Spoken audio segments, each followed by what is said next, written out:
जय माता दी दोस्तों, आप सभी का मेरे इस YouTube चैनल में हार्दिक स्वागत है। दोस्तों, 15 अक्टूबर 2023 को हमारे शारदीय नवरात्र प्रारंभ होने वाले हैं और नवरात्रि के आरंभ होते ही पूरे देश में माँ दुर्गा की पूजा और उपासना भी प्रारंभ हो जाती है। भक्त घरों में और मंदिरों में देवी की आराधना करते हैं। उपासना करते समय भक्त हवन, आरती, चालीसा और दुर्गा सप्तशती का पाठ भी करते हैं। धार्मिक मान्यताओं के अनुसार जो भक्त नवरात्रि के पूरे 9 दिन दुर्गा सप्तशती का पाठ करते हैं, उनको सभी कष्टों से मुक्ति भी मिलती है और माँ अपने भक्तों के कल्याण के लिए धरती पर आती हैं। नवरात्रि में दुर्गा सप्तशती के पाठ करने से हर तरह के अनिष्ट का भी नाश होता है और परिवार में सुख समृद्धि बनी रहती है।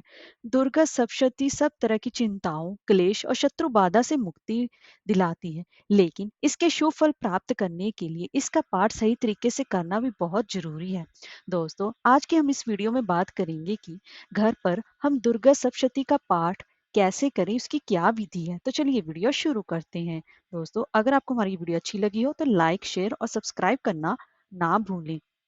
दोस्तों, जब भी आप दुर्गा सप्तशती के नवरात्र में पाठ करने का प्रारंभ करें, तो उसका पुण्य फल प्राप्त करने के लिए आप साधक हैं, जो कि पाठ करता है उसको साधक कहते हैं। सबसे पहले तो स्नान ध्यान करने के बाद अपने घर के ईशान कोण में लाल रंग के आसन पर बैठकर सबसे पहले भगवान गणेश जी का ध्यान करना चाहिए, ताकि दुर्गा सप्तशती की साधना जो हम पाठ कर रहे हैं वो बगैर किसी बाधा के संपूर्ण हो सके।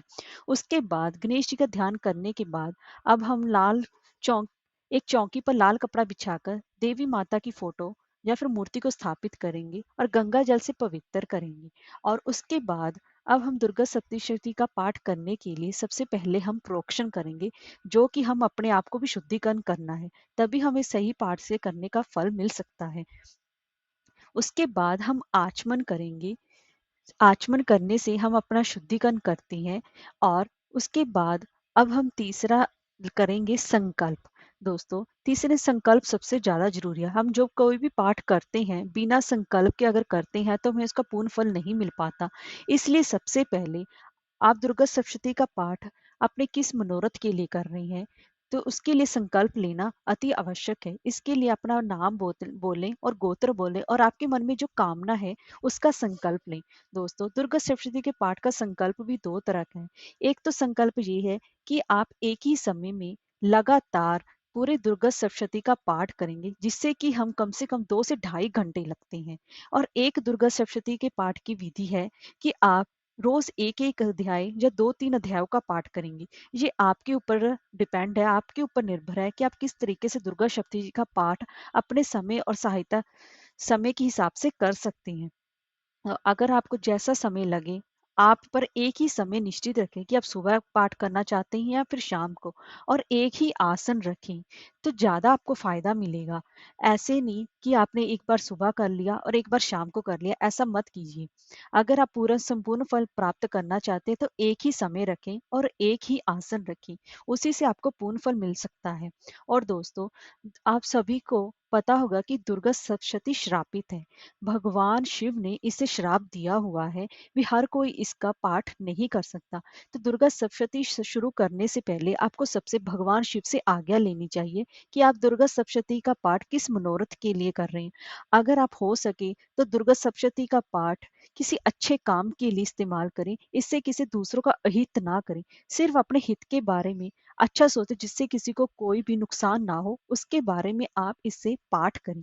अब सबसे पहले आप संकल्प लेकर अपने हित के लिए संकल्प लें और भगवान शिव से आज्ञा लें और उसके बाद इसका उत्कीलन करें और फिर इसका शापोद्धार करें। इसमें दुर्गा सप्तशती की किताब में आपको सारे मंत्र मिल जाएंगे, उससे आप पाठ करें। अब आप अपनी रक्षा के लिए कवच का पाठ करें और फिर उसके बाद अर्गला स्रोत और कीलक का पाठ करना चाहिए। दोस्तों, दुर्गा सप्तशती में 13 अध्याय बताए गए। 13 अध्याय करने से पहले आपको इन चीजों का पाठ अवश्य ही करना चाहिए, तभी आपके पाठ को आपको संपूर्ण फल की प्राप्ति होगी। अब आप दुर्गा सप्तशती के इन 13 अध्यायों का पाठ इस विशेष विधि से भी किया जा सकता है, जो आपको मैंने विशेष विधि बताई है।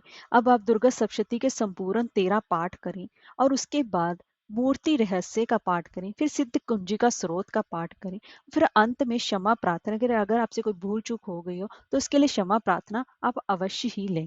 दोस्तों, इस तरह से आप एक ही समय में लगातार 2 से ढाई घंटे का पाठ आप एक तरह से कर सकती हैं। अगर आपके पास इतना समय नहीं है कि आप लगातार इतनी देर तक पाठ कर सकें, तो आपके लिए एक दूसरी विधि भी है, जिसको हम शेष विधि कहते हैं।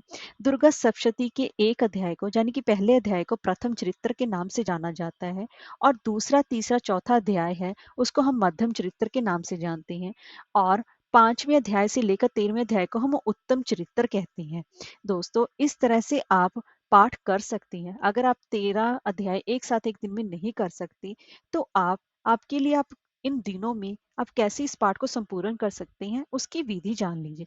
पहले प्रथम दिन, यानी कि पहले दिन आप एक अध्याय का पाठ करेंगे, और दूसरे दिन, द्वितीय दिवस, यानी कि दूसरे दिन आप दूसरे व तीसरे अध्याय का पाठ करेंगे, और तीसरे दिन आप चौथे अध्याय का पाठ करेंगे, और चौथे दिन तीसरे दिन आप चौथे अध्याय का पाठ करेंगे, और चौथे दिन आप करेंगे 5वें, 6वें, 7वें और 8वें अध्याय का पाठ करेंगे, और पंचमें दिन आपको 9वें व 10वें अध्याय का पाठ करेंगे, और आप छठे दिन, कष्टम दिवस के दिन, आप 11वें अध्याय का पाठ करेंगे, और 7वें दिन, सप्तम दिवस पर आप 12वें व 13वें अध्याय का पाठ करेंगे, और 8वें दिन, अष्टम दिवस पर आप मूर्ति रहस्य, हवन व क्षमा प्रार्थना का पाठ करेंगे, और नवम दिवस पे आप कन्या भोज इत्यादि करके दुर्गा सप्तशती के पाठ का भोग डालेंगे।